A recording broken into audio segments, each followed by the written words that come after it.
Kamu tidak ziarah Lon Amir, kamu dari pendalaman keluarga daripada Muhammad Fatel. Semoga kamu mohon pada Allah dengan berkat doa Abu wa Umi. Semoga Abu wa Umi dalam berdoa Allah Taala juga kamu mohon pada Allah yang Maha Kuasa uji kamu dalam berita Allah Taala dan uji kamu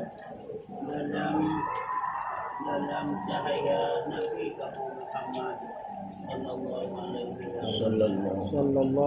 wasallam. Nabi Sayyidina Muhammadin Mustafa Rasulullah sallallahu alaihi wasallam.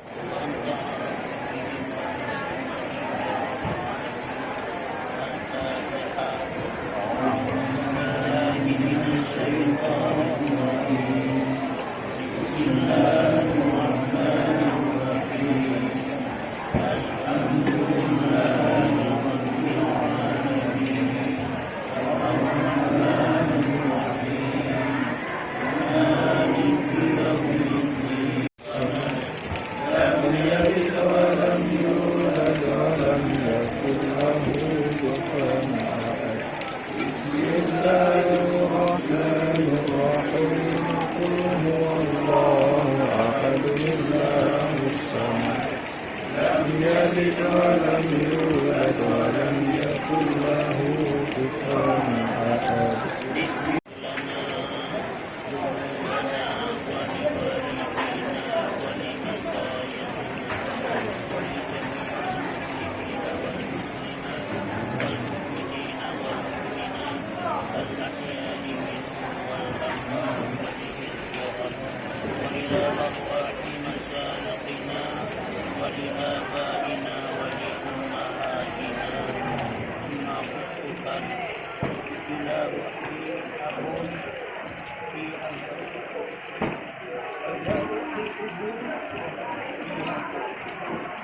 وإلى أرواح أهل